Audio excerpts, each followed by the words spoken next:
Mamlaka ya serikali mtandao iga. Karibu tuijenge serikali kidijitali. Rahisi kupata huduma za serikali kupitia mifumo. Hujambo na karibu kwenye mfululizo wa vipindi vya huduma za serikali kidijitali. Vipindi vinavyoandaliwa na kuletwa kwako na mamlaka ya serikali mtandao iga.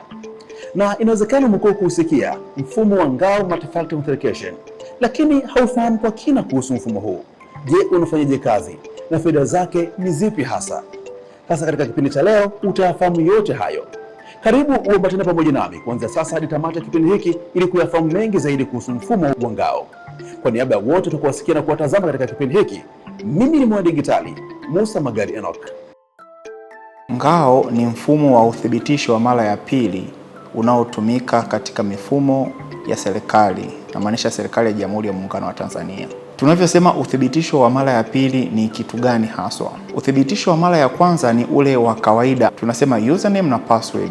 Sasa uthibitisho wa mara ya pili ni uthibitisho ambao unafanyika kwa kutumia kodi maalum, ni namba fulani vichache.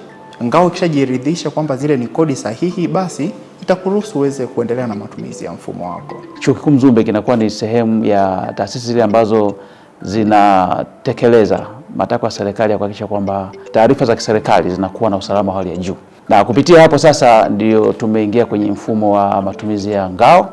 Kwa hiyo mfumo wa Ngao umekuwa ni mfumo mzuri kwa sababu unatuhakikishia usalama wa taarifa za serikali hapa chuoni kwetu, na sisi tuko happy kuwa kama sehemu ya volunteers au pioneers ambao tunaanza na wenzetu wa EGA, lakini tunataka nisiwe tuwe chuo cha mfano kwenye matumizi, ili kupitia sisi kama taasisi basi na wenzetu wapate nafasi ya kuja kujifunza hapa. Mfumo wa Ngao tunautumia zaidi kuimarisha usalama wa mifumo yetu ya TEHAMA. Kwa kuanzia tumeanza kutumia Ngao katika government mail system, mfumo wa barua pepe wa serikali kwa ajili ya kutunza na kuhifadhi usalama wa nyaraka zilizopo ndani ya mfumo ule na mawasiliano yanayofanyika pale. Lakini huu ni mwanzo. Lengo letu ni kuhakikisha mifumo yetu yote ya Chuo Kikuu Mzumbe inalindwa kwa kutumia Ngao. Mfumo wa Ngao ofisi hii imeanza kutumia toka tarehe 20 mwezi wa 8 2025 mpaka sasa hivi watu tunaendelea kutumia.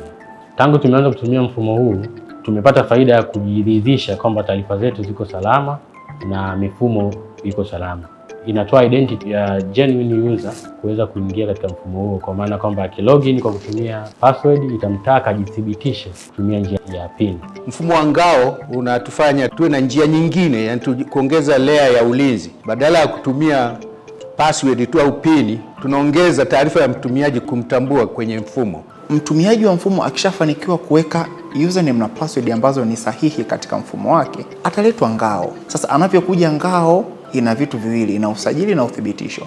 Kama user hajajisajili, basi hatua ya kwanza itakuwa ni kujisajili. Kama user ameshajisajili, maana yake itakuwa ni hatua ya uthibitisho. Punde baada ya hatua hizo mbili, either ya usajili au ya uthibitisho ikishaisha, mfumo wa Ngao utamrudisha user katika mfumo wake. Kwa hiyo ni end-to-end process ambayo inahusisha contact kati ya mfumo A na mfumo B, ambao mfumo B ni Ngao, mfumo A ni mfumo ambako user anatoka au mfumo ambao user anautumia. Zamani mifumo yetu ilikuwa inatumia tu nywila pamoja na barua pepe uweze kuingia kwenye mifumo. Kwa maana hiyo mtu yote akipata nywila yako na password yako angeweza kuingia kwenye ile mifumo.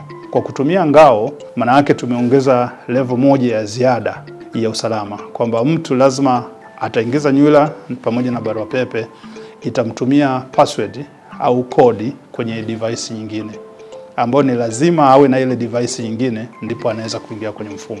Watumishi wengi walikuwa na uwezo wa kusave nywila zao katika kompyuta, na muda mwingine wanawapatia nywila watu wengine, au mwingine ameifahamu tu nywila mwenzake pasipo mhusika kujua, alikuwa na uwezo kuingia kwenye kompyuta na kufanya vile ambavyo anaweza kufanya. Lakini baada ya kutumia mfumo umemwezesha mtumiaji halisi kuingia yeye mwenyewe kwa kutumia nywila na PIN, na yule mwingine ambaye alikuwa anaweza kuingia kwa kupitia kompyuta ambayo mtumishi yule alisave password au alifahamu password ya mtumishi yule mwingine, imemfanya ashindwe kuingia kwa sababu huyo sio mtumiaji halisi wa email hiyo.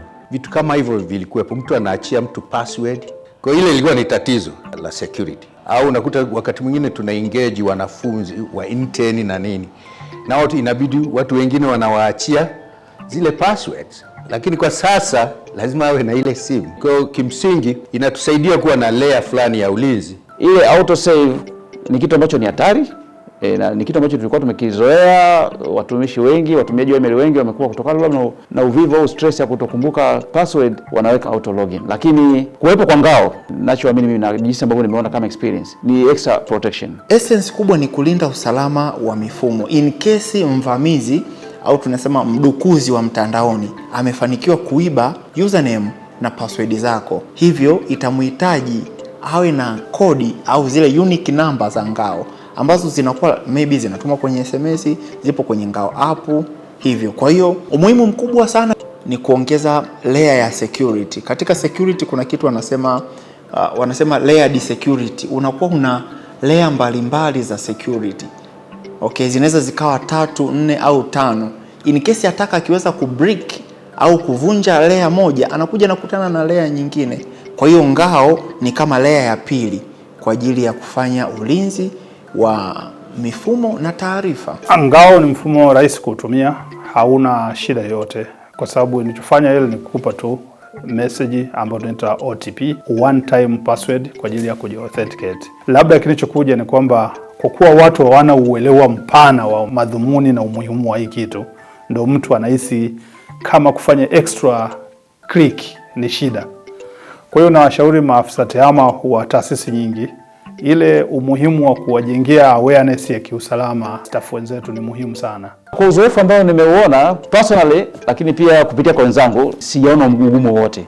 Hani mabadiliko au wanasema paradigm shift, kwamba serikali lakini kupitia kwenye taasisi yetu ya EGA tumeona umuhimu mkubwa sana kuhakikisha kwamba tunavyoendelea kukua kwenye hii tasnia nzima ya tehama, kama ambavyo nchi inataka na kama jinsi ambavyo serikali inataka, ni kwamba tuweze kuongeza level ya security kwenye information zetu ambazo tunazo exchange. Na EGA kwa experience yangu mimi ya ngao wametupa solution ambayo kwangu mimi naiona ni rafiki sana. Namna ya kujisajili kwenye ngao ni rahisi. Kwa mara ya kwanza mfumo ukiwa umeunganishwa na ngao, mtumiaji wa mfumo akiwa amefanikiwa kikamilifu kuingia katika mfumo, atapelekwa kwenye ngao. Kwa lugha ya kitaalamu tunasema atafanywa redirection kutoka kwenye mfumo wake kuelekea kwenye mfumo wa ngao. So zile njia ambazo taasisi ilizichagua ndizo njia ambazo user akiwa amefanikiwa kulogin kwa mara ya kwanza atakutana nazo. Kama taasisi ilichagua email, kama taasisi ilichagua ngao app na hardware, basi user akiwa amefanikiwa kuingia kwa mara ya kwanza katika mfumo wake na akaletwa ngao, atakutana na zile njia ambazo taasisi ilizichagua. Kwa hiyo user kwa mara ya kwanza atachagua zile njia, atajisajili. Kama njia zipo 2, atajisajili njia ya kwanza, na kama nilivyowashauri na huwa na washauri users wa ngao ni kwamba jisajili njia zaidi ya moja, kwa sababu ukiwa una alternative au una njia mbadala inaleta reliability au ile kunakuwa hamna single point of failure. Okay, kwa hiyo user atajisajili njia ya kwanza, atamaliza, kisha maliza ngao itamrudisha katika mfumo wake, ata login itamleta ngao. In case sasa huyo user akiwa anataka kuongeza njia nyingine, anatakiwa awe amelogin katika mfumo wake na ameshafanyiwa uthibitisho. Nitatolea mfano wa GMS. Katika upande wa kulia juu kule, ukikliki katika upande wa profile, kabla hujionana na button ya change password, utaona kuna button 2. Kuna button ya add multi-factor authentication na kuna deregistration. Pale katika button ya add multi-factor authentication unaweza kuongeza njia nyingine.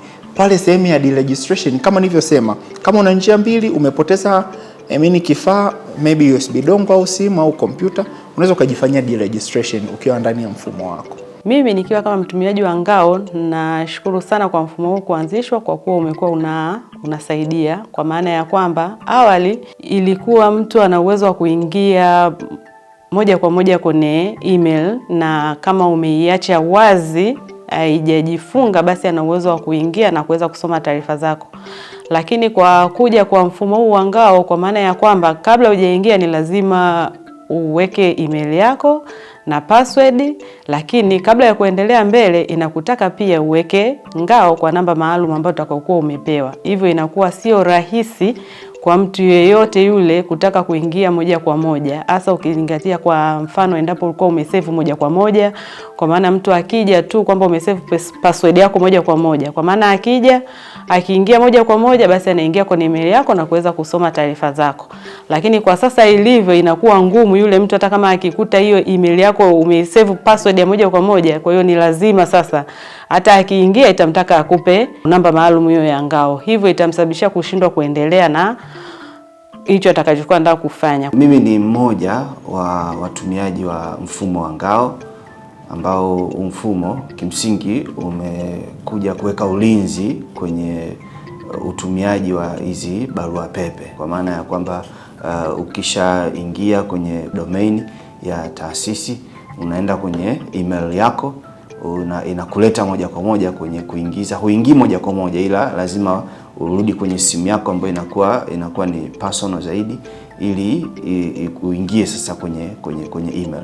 Kwa hii imeleta ulinzi mkubwa, kwa sababu mwanzo tulikuwa tunaingia tu moja kwa moja. Kwa hiyo ingewezekana pia mtu yoyote kufanya lolote, na mazingira ya ofisini kuna watu wengi wanaingia kwenye hizi ofisi zetu. Kwa hiyo hizo ni faida kiukweli. Usalama umeongezeka kwa kiasi kikubwa sana. Huo mfumo tu tunatumia hapo awali ulikuwa ni mfumo wa email kama kawaida. Kwa hiyo mtu unaweza ukaingia, ukafanya kazi zako, ukaacha pale kwenye window, then ukatoka, ukaenda ofisi nyingine tena, ukarudi, ukaukuta, ukaendelea, ambapo mimi nadhani kwamba ilikuwa sio salama zaidi. Kwa sababu kipindi hicho mtu yoyote kama at least umetoka hata kidogo, akikuta pale email yako ziko nje, kwa anaweza akasoma, akafanya kila kitu. Lakini kwa huu mfumo wa ngao kwa kweli mmetuweza. Wito wangu kwa taasisi nyingine za serikali ni kuendelea kushirikiana na IGA katika usanifu wa mifumo na kutumia huduma ambazo wanazitoa. Pia kutumia mfumo huu wa ngao kwa taasisi ambazo bado hazijaanza kutumia, nashauri waanze kutumia mfumo huu wa ngao, kwani mfumo huu ni mzuri kwa maana ya unahakikisha mifumo yetu inakuwa salama dhidi ya wadukuzi, na pia mtumiaji atakayekuwa anatumia mfumo huo kwa maana ya kuingia atakuwa mtumiaji halisi. Ningependa kuwashauri wakurugenzi wenzangu, wakuu wa vitengo vya TEHAMA Tanzania mzima, tuutumie mfumo wa ngao kulinda mifumo yetu, kwani una faida nyingi sana. Utatuondolea baadhi ya headache ambazo tunazipata nazo sasa. Ukitumia ngao ni kwamba hauna wasiwasi sana na mambo madogo kama reverse engineering nyepesi, mtu kukaa kwenye ofisi ya mtu akamdukua. Hii inaleta assurance ya usalama wa mifumo yetu. Mimi nawashauri tu kwamba taasisi zingine ziungane na sisi wengine ambao tumeshaanza kutumia, na benefit ni nyingi, na nadhani wanavyoingia watakuwa nao wanakutana challenges fulani na wanazileta kwenu, kwa sababu mifumo huwa ni subject to improvement. Kwa users wanavyotoa maoni yao na improvement zinafanywa. Huu mfumo unasaidia sana kulinda taarifa za serikali. Na kwa sababu si Mzumbe tunahusika na hili jambo kwa sasa hivi, nataka nitumie nafasi kuwatia moyo taasisi nyingine na kuwahimiza taasisi nyingine wenzetu ambao hawajaanza kutumia mfumo huu kwamba ni vizuri sasa kuingia kutumia mfumo huu, kwa sababu kwanza unakuwa relevant to serikali kwa jinsi ambavyo inataka, kwa maana ya kwamba information za serikali au taarifa za serikali ziwe na usalama wa kutosha. Lakini pili, sasa wote kama taasisi tukiwa tumeingia kwenye mfumo kama huo, maana yake tutakuwa tumehakikisha kwamba sasa overall influence ya EGA kwenye kuhakikisha kwamba taasisi zote zinaingia kule inakuwa realized. Mimi naweza nikashauri kwamba ulinzi wa mifumo na taarifa ni muhimu, na kama ngao ni kitu ambacho kinaongeza another layer kwa ajili ya kulinda usalama wa mifumo na taarifa, basi ni kitu ambacho kama taasisi za umma ziweze kuwa na mwitikio positive na kujiunga na matumizi ya ngao. Pasi na shaka sasa tutakuwa tumefahamu kwa kina kuhusu mfumo huu wa ngao, maana yake, kazi zake na jinsi ambavyo unatumika. Lakini nikukumbushe tu kwamba inashauriwa kama ni mtumiaji wa mfumo wa ngao katika taasisi yako na umepata changamoto yoyote, wasiliana na afisa TEHAMA au ngao admini wa taasisi yako ili aweze kukusaidia. Lakini pia kama ni afisa TEHAMA ambaye unakutana changamoto yote, basi wasiliana na mamlaka ya serikali mtandao IGA kupitia dawati la msaada wa kiufundi kwa nambari 0763 na 0764 292 299. Lakini kwa marejeo kipindi hiki, tafadhali tufuatilie katika ukurasa wetu wa YouTube kwa jina la Iga Online TV. Vile vile kwa taarifa zaidi, tafadhali wasiliana nasi kupitia mitandao yetu ya kijamii kote tunatumia jina la Iga Tanzania. Lakini pia katika tovuti yetu ya www.iga.go.tz. Mimi ni mwanadigitali Musa Magali Enoch kutoka Mamlaka ya Serikali Mtandao Iga. Hadi wakati mwingine, na karibu tuijenge serikali kidigitali.